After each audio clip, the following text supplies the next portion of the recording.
awareness movement. Okay, I'm going to start recording. Yeah, okay. Sound sync, and we're ready. Oh, Bruce, first of all, I'll get you to tell us your name and then to spell it for us, please. Okay, Bruce McCurdy, B-R-U-C-E, M-C, capital C-U-R-D-Y. Bruce, what's your interest in astronomy? It goes back a long way. You know, the very first newscast I can ever remember hearing on CBC radio, February 20th, 1962, John Glenn, that orbited the Earth 3 times. And I became interested not so much in astronomy, but in space. But the two are inextricably linked. And as you can see, still a space buff. I lived that moon, the whole moon space race in the 60s and into the 70s. But really it was in the mid-1980s when the Edmonton Space Science Centre first opened, fairly near my home as I've had it, that I realized that this was deep and this was something that really, really called me, and I fell into it in a very major way as a 30-year-old adult, just so beyond kind of the normal education stream. So I've just turned it into kind of a lifelong learning and loving exercise. So you spend a lot of time looking up. Yes. And so over this period of time, these years that you've been looking up at the night sky, how has it changed for you? Oh, well, for me it's come alive, but the sky itself has changed inextricably for the worse. The faint stars that I used to be able to see from my backyard have essentially been extinguished by the ever-growing natural light. We've enveloped ourselves in a fog of artificial light that is obscuring our view of the heavens beyond that. Really, you know, in human history, it's been our birthright.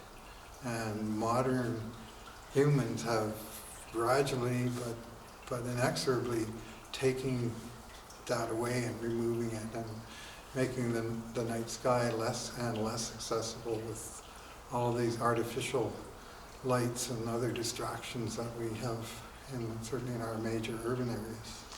Well, let's look at the lights themselves. What's wrong with them? Or what are they? Well, tell me about the lights, because they've also changed over time too. They have. We've used mercury lights and tungsten lights and all kinds of different things. So They have. Take me through that. And I'm not a lighting engineer, so my grasp of the technical aspect of it is only in general terms. But a big part of the issue is our attitude, that dark is scary and bad, and if we just cast light on it, that makes things better. I mean, it's I think Genesis 1:3 that says, "Let there be light," and it was good. And we think of light as being good. There's so many expressions in human language that talks about seeing the light and so on, or being in the darkness, and the one is portrayed as positive, the other as the opposite of that, when in reality they're yin and yang, and we need both for balance.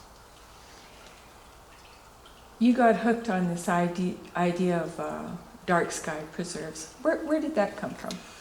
It came from RASC, Royal Astronomical Society of Canada's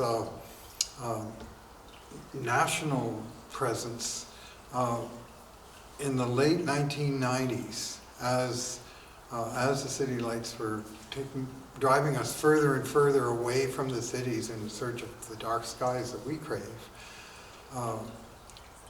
The idea was raised that maybe we should save some areas and try and keep them as dark as possible.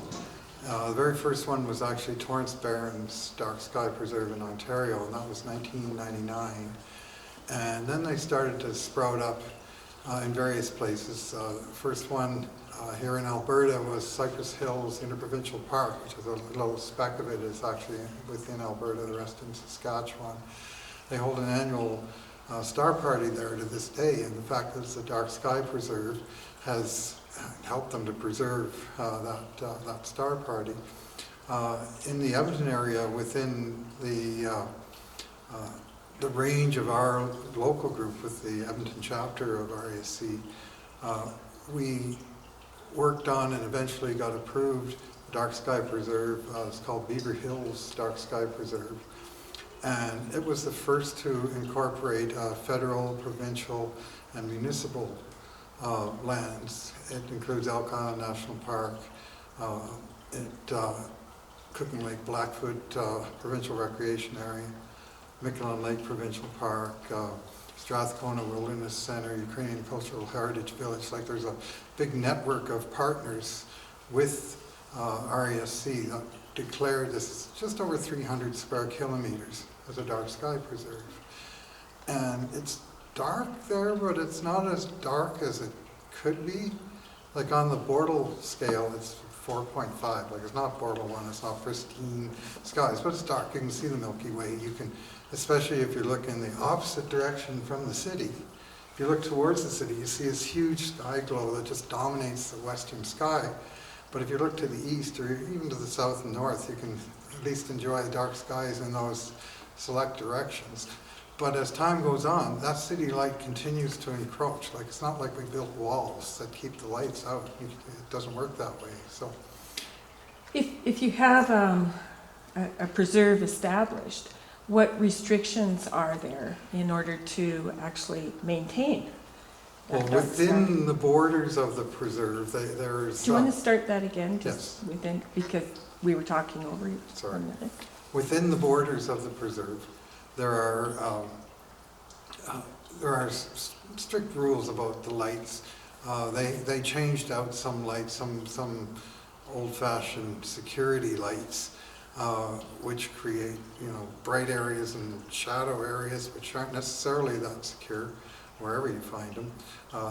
They've changed out some of those things within, for instance, Elk Island National Park, and chosen to either kill the lights entirely, or at least control them in such a way that they're pointing down at the ground where they're needed, as opposed to just flaring all over in every direction and interfering, where they're not needed. Lights, I mean, there are places where lights are needed. None of us will say, let's turn out all the lights and go back to, the year 1500 or something. The lights are always going to be there. We have the technology to control, to turn lights down, to aim them where they're needed, not where they're not needed, to put them on dimmer switches, or to put them on motion sensors, that they only come on when we need them, or to the extent that we need them. And those principles are instilled within every dark sky preserve, certainly within their borders. And in the so-called buffer areas around them, there's always some negotiating to try and contain and instill those principles in the surrounding areas as well. So it's one thing to be able to establish a preserve, but on a day-to-day basis, what is the problem with cities or urban areas, and then what can we do to maybe make things a little bit better? The problem is that we think the solution for everything is to throw more light at it, turn more lights on, and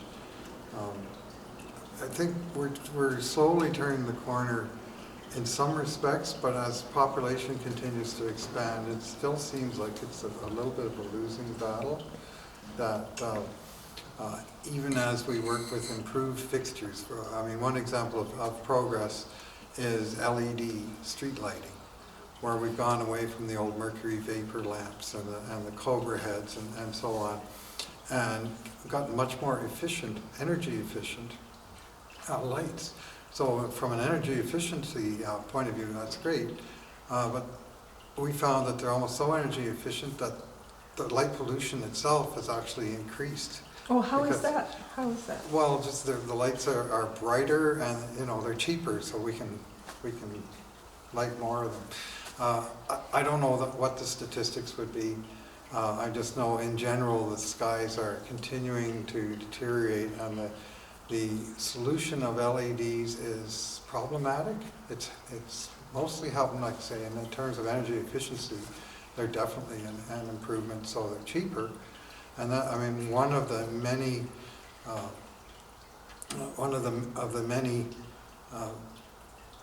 tendrils of light pollution control is energy efficiency.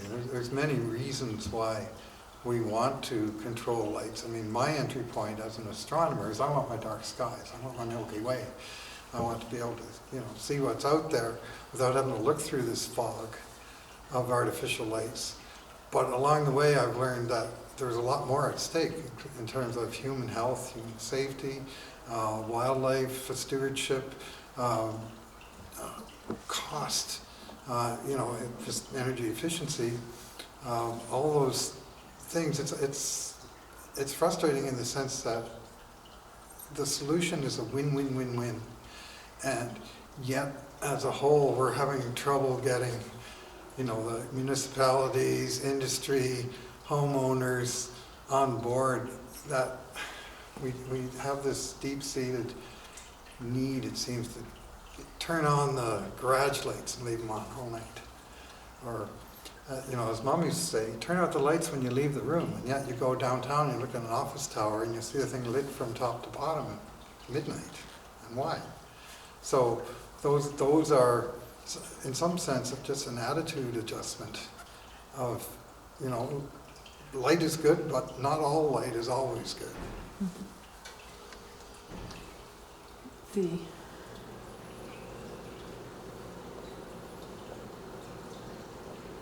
Is there anything else I should ask you? Yeah. Because I was thinking along the lines of, so even though we have these preserves, it's still a tough sell. How did you get people turned around? Like, you have this big partnership, so what's happening there? The preserve, they're a step in the right direction, but the concern is that they're almost like zoos, where rather than have nature writ large spread all over, we collect the various animals and we put them in these zoos, and then